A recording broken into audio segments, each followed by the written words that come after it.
Welcome to the Chris Gunther Show. You're probably wondering, why am I standing here in the courtroom? Simple. It's because today I get a chance to sit down with Judge Carla Baldwin, who a year ago was sworn in as Youngstown Municipal Court Judge. As that year mark is coming, what has it been like for you? It's been unbelievable. Yes. It's time flies when you're having fun, and I do love what I do. To say, I got elected this time last year and was just still basking in that awesomeness. Yes. And then, to get sworn in and to have so much community support, the turnout for the swearing in was amazing. And it was one of the happiest days of my life to see friends and family and supporters all come together and to see the city unified. It was pretty awesome, and to have my colleagues there. Yes. And then to take the bench and find that, yes, I ran this race and I love this job. That's the first question. Do you like it? I love it. Yes. I absolutely love coming to work today. And then for us to move into this fantastic new space. We left City Hall in April and then have been here since the end of April, which is pretty awesome. This is a great office. I have a great staff here. Yes. And then my colleague, Judge Cobley, retired, and then I became administrative judge upon her retirement. So it's been a lot for year one. all good things, and I'm grateful and blessed and just ready to move our city forward. Just let's move forward. Moving forward, what has it been like for you in terms of your personal life and everything like that during this year? Because I do know I have a personal life, Chris. Well, my life, you know well enough that I believe public service is my life. Yes. So it's been an adjustment because I thought it would slow down somewhat, but it's different. So I've done a lot of public speaking.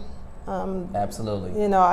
Before I came back to work to talk to you, I was just at YSU speaking at the All Choices Matter Youth Summit. So I addressed about 600 kids at YSU at the lunch hour, and just trying to motivate them and encourage them to make good choices and just trying to avail myself. So my personal life, really my happiest time is on my recliner. And those rare moments when I can just sit back and really chill and hang out and be with my family. But I love this. I eat it, I breathe it, I sleep it. And Yes. so it's what I do, so it doesn't really feel like work. So I'm learning to pull back a little bit and take more time to myself. And I'll be doing a better job next year. So next year you're going to do a better job of just trying to relax. Just trying to relax. And my staff, I told them, we're going to work on self-care. Yes. Eating better, despite the fact that I got a chicken sandwich from Chick-fil-A and some fries. But in the new year, we're going to eat better. We walk, around the building, try to get a couple laps in. We're going to do a Biggest Loser challenge. Your amazing mom is going to come in and do some massages for us a couple times during the year, just to provide that for staff who just need, just a few minutes, because this is hard stuff that we do. It is. And it's something that, you cannot take lightly. And, with you being a woman of color in a predominantly white city, what has that been like for you? The feedback has been, the community, I've received such good support that, you have moments where things may not, people may not be as happy to see you where you are, but yes, those are so rare and far few in between. I'm thankful for those moments when you go out and you're at the grocery store or at, wherever I go, I run into somebody who I know or who knows me, and just the love and just the support and the encouragement, and I'm praying for you, a good job or keep it up, means more than people know, because this is often a thankless job. People don't typically thank you for sentencing them, but for people to understand that this is really my heart, and I do it for the right reasons and try to issue, balanced and fair sentences. I think that shows, and the response has been reflective of that. So it's been awesome. It's still so surreal, It is. It's so surreal. Now, earlier in the year, actually a couple months ago, the election results came out about an issue that you were very strongly about. Were you pleased with those results? I was pleased with the results because, I said many times, and every time I tried to speak, it was a polarizing issue. People were for it or against it, and I was against it, but not because I felt that all of it was bad. That it was a horrible idea. No, they had some good points, but number one, as a law nerd, I love this thing called the law, having it done as a constitutional amendment and not being to make those changes to it that I knew on its face were just bad. Yes. Without getting another constitutional amendment on the ballot. That number one scared me. But I thought it needs to come through our legislative process, and I understand there have been challenges. You know, I'm aware that we are in a Republican-controlled, you know, House, and yes. so that proves frustrating for some concepts and some realities that people want to try to push and change and advance. So my hope was that the legislators on both sides of the aisle would say, you know what, we need true significant criminal justice reform, and I'm all for that. But my thing was, hey, you elected me to do this job. Yes. Trust me to execute the sentences with wisdom and with full knowledge of pieces that all, you know, the public doesn't always have privy to. Correct. So don't take away my discretion, and that's my thing is, you know, I really don't like to keep people in jail. I don't like to put them in jail. They don't, you know, they're there. Typically, they've done something that has merited, you know, it's always merited them being there, and we're still yet working to change their mindset, their thinking, so hopefully they can come out and be productive. So actually the next day after issue 1 failed, I was on a conference call with a group of leaders who were just concerned about what do we do. And I said, number one, we need to have these conversations, we need to have these communications so people know what I do. Yes. I just ran into a soror of mine on campus, and she was like, I really don't know your world. I really don't know what you do. And I said, and that's a good thing until issues like this come up. Mm-hmm. So I'm working along with Judge Durkin and Judge DeSalvo, who's recently appointed, to find ways where we can make this information, whether you and I talk on a regular basis, and just this is what's going on, this is what we're doing, so we have an access point so the community can know the things, and hopefully we can debunk some myths that are out there about the criminal justice system and how we do, why we do. And yes, it's imperfect. And yes, you know, there's some people who are better at their jobs than others, and yes, some people don't like, you know, those things are true, and I will never argue that, oh no, everybody just, you know, is the best at their job and all right. these positions and all government, no. But I am one of the good ones. And I work with some really good judges and some probation officers and parole officers, and they're good people in all yes. these areas. So my thing is, let's come to the table and pull all that knowledge and all that resource, and let's work with the legislators to craft something that is equitable and feasible, doesn't take away the discretion of the court, but does protect the public and address the challenges that are raised by our present criminal justice structure. Because it's a much better day when we can work together. Most definitely. It's a much better day when everybody can collaborate and think about the American people, the citizens of right. people here. Right. So do you feel that the city officials here in Youngstown finally get that? I think the citizens get it. I think the citizens are holding us accountable. I think that's what my election cycle showed, is that, you know, people think, you know, certain sectors of the community won't come out and vote.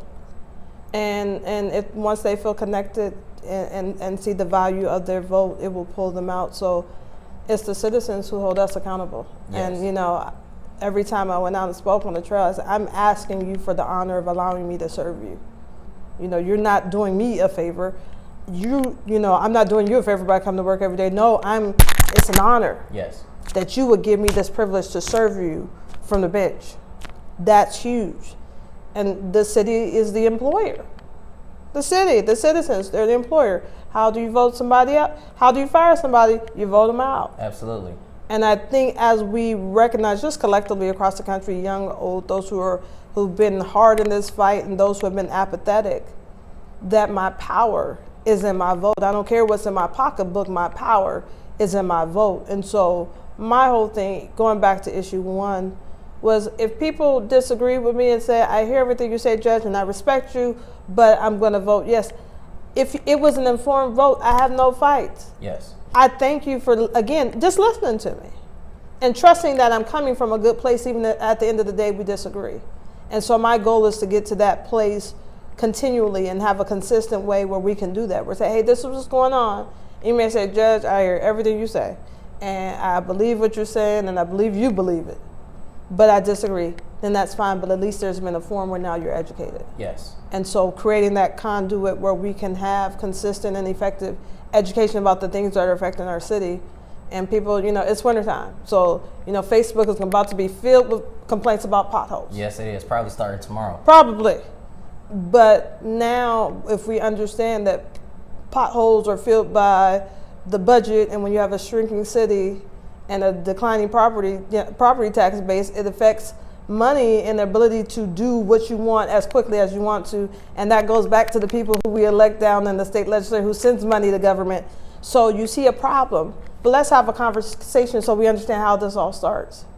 And then once I do that, I recognize, so when I vote, potholes matter. Potholes matter. Yes, they do. Especially when, you have older people that are driving around and maybe not even in the best conditions. Right. So these things matter. So potholes and issue 1 and all the things that will continue to come up, we got to get back to the source. We can't say, oh, we got to get back to the source. So I'm hoping that the issue 1, and I know across the state, I'm happy to say that there have been consistent communications about the significant progress that needs to be made in the criminal justice system right now, not 10 years from now, not 5 years from now, right now. But again, it needs to be all those people who know what they know to come to the table, so I can know what you know, because you don't know what I know, because you don't do what I do. Yes. And I have to respect your knowledge, and I have to, hope that you respect mine. Let's sit together. And everybody's never going to be 100% happy with everything. Right. But if we can say, okay, everybody, we've achieved something, we accomplished something, and we try that out, and we say, okay, now let's improve upon that.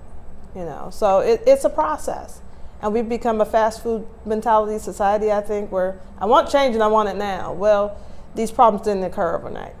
And it's not going to get solved. It's not going to get solved overnight. But like I tell everyone who appears before me, I'm not asking for perfection because I don't have it to give, but I am asking for progress. So I stand by my pledge that I will continue to work from my end with my network and my abilities and my connections and my knowledge to help move some of the fundamental principles of issue 1 forward so we can see true progress across the state. In 2019, what do you anticipate happening here in the city of Youngstown? And give me some context. So with everything that you had mentioned, including everything from issue 1, in this city for the better, what do you anticipate happening in 2019? Well, from this building, we are working on, we heard the community, we heard the citizens. We've been listening to them, and that's why I told everyone, just trust me, good things are coming, and we're working on it. So we are working on, and we have been, because the state, our state Supreme Court and our Chief Justice has, since I've taken the bench, the number one press has been among judges is we need some true reform on bail and bonds. So we, want to keep the community safe, but the purpose of a bond and setting bail is to make sure that we secure the presence of the individual, make sure they come back to court. So if you have a history where you may not have done anything that people feel is too bad, but you just don't come to court. Absolutely. And you have a history, and we kind of track those things. Then you know what, you may need to pay a little money so we can make sure you have an incentive to come back. But absolutely, we don't want people in who don't pose a safety risk or haven't proven themselves to be a threat to the community. So what we've instituted here, and we did some initial steps just to preparation and working with Community Corrections Association, is creating a pretrial services release program where we will assess people who volunteer to talk to individuals who are trained to use a state assessment tool to, hey, we've gotten arrested. We're in the county jail. We're supposed to be arraigned on video in Youngstown Municipal Court. We've talked to this trained professional. They've done a report, prepared it, and they made a recommendation. Yes. Whether that person is eligible to be released to the community without having to put up any money if they, meet the need to, meet the requirements of the assessment.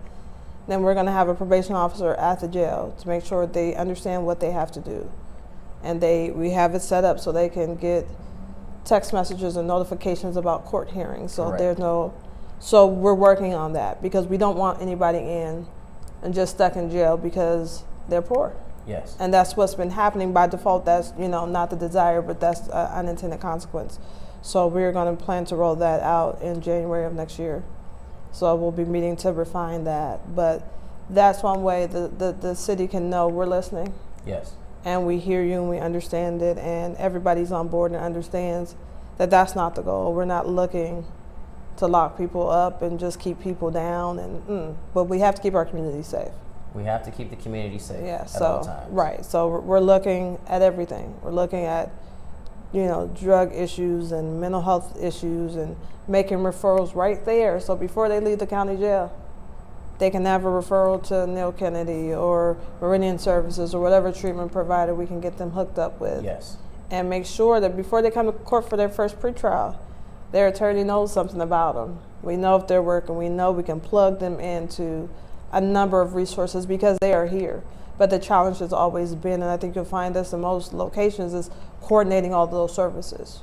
So it's not that we don't have them. Sometimes people just don't know how to access them. So having a person who'll be working from our court to link them and be connected to them, I think it'll be huge. So we're gonna implement that in January, and then we will meet monthly as an administrative team. The judge, the chief probation officer, prosecutor will all sit down and see how this is working. Yes. And see what needs to be improved. Because we try something's not going to be perfect. But as things come in, it's trial and error. But our priority is to maintain the integrity of the system, to keep our community safe, and to be fair. Maintaining integrity is something that you yourself have prided yourself on heavy. You have accomplished so much. Is there anything that Judge Carla Baldwin would like to accomplish in 2019 that would really set you up and just say, wow, like this is really about to happen? I think this program that I'm talking about will be radical in that it hasn't been done before. So to see that and just to work on just promoting all the positive things that happen here, I get to marry people, and every once in a while I swear somebody in, and so there are good things that happen here. And we had our Veterans Treatment Court graduation just a couple weeks ago, and that was phenomenal to see these veterans who had challenges in life to take control of their life. Yes. And use the court as a support system, not as a pain, but as a support, and to see them graduate and do well, and to be growing and beaming and reunited with family and relationships to be better. So we're just going to work on making a good thing great. That's the goal. I can always learn something more. I can always give more. I can always learn more. And so that's what we're going to do. We're just going to increase our services. We want to be very customer service friendly. Yes. We don't, and by that, I always say I don't extend invitations. If people end up in my courtroom, it's not because I extended an invitation, but when they come, they should be respected. Yes. And you may not always be happy with the outcome, but I don't ever want anybody to leave these doors and say I was disrespected or made to feel less than. So again, just always looking to improve and to grow, because true legacy is that when I'm gone from this, I retire and I lay down the robe and I say, okay, I'm done, that the seeds I planted now still exist and are growing and flourishing. So just working on creating a relationship with the citizens in this community, that this is your court. Yes. I am your public servant. And we're doing good things and just working on getting that word out and just being better. That's my goal. And you've done such a phenomenal job of doing that. Thank People you. respect the judge. People know you because of everything that you've been able to accomplish in the courtroom and outside of the courtroom. If you had to put the last 2 years in perspective with one word, what would it be? Mind-blowing. Because of everything that you've been able to accomplish, or just because of you saw that your dream really came true? For many reasons. I had no idea what it would take just to run the race. I gave everything I had for this city in running in 2017. I mean, when we got to election night, I tell everybody, I had nothing left in the tank. Yes. I honestly, I had nothing. I had given all of my blood, sweat, tears, prayers to this city in running this race. And then to see this community, they were my strength. Their smiles, their hugs, their encouraging posts, and just that was my strength. All the churches that I visited who made me feel like I was at home, because I went because I wanted to worship with them and get them to get to know me, but they embraced me as their own. and those pastors who preached those sermons, which were spiritual food to me, and then just the love and just going to all the community events and just love, just so much love of so many good people. Yes. It blows my mind that people I didn't know when 2017 started, now I can't imagine my life without. And then Yes. now to live in my dream every day. Like, I legit, and I am not a morning person ever, okay? But I absolutely love getting up and coming to work. I love coming here, and at the end of the day, I'm like, it's time to go already. And there's so much, and we have a great staff, and we smile, and we laugh, and we share, and we're growing, and there's so much good, and so much good that we're gonna do. So my mind just stays blown. Yes. It stays blown, and that's a wonderful thing, because I don't ever want this to get stale. I don't ever want me to get comfortable. I never want to feel entitled or that somebody owes me anything. Absolutely. I am blessed to serve, and I'm blessed to live my dream. So yeah, it's great that I'm a judge and I made history, but I am literally living my dream every day at the age of 38.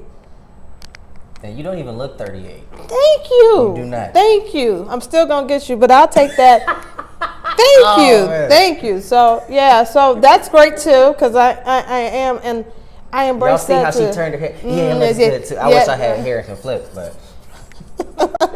But I love it, and when you're happy in what you're doing, it shows. Absolutely. It shows. So we're gonna keep these grays covered for as long as we can, but I love it, and so to know that the possibilities are endless for the city of Youngstown, and I know we were dealt a blow with Lordstown. I know we've been dealt a blow with Northside, but I think Youngstown is kind of like the phoenix. We have a way of rising from the ashes. Yes. Even better. And so my prayers are with all those, the Lordstown, those families affected in Northside, and forever praying for our city and for peace and for growth and for the ability to sustain the seeds that have been planted by so many who have come before us. And I'm just blessed, so mind blown. She said mind blown. Nothing else needs to be asked, but this is the last thing that I will say. So back in June, I had contacted you about conducting a sit down, and you agreed. And from there, everything skyrocketed. So I want to publicly say to Judge Carla Baldwin, thank you so much. Thank you so much, sir. Always a pleasure. Judge Carla Baldwin, thank you for your service, and thank you for your time today. Reporting in Youngstown, Chris Gunther, The Chris Gunther Show.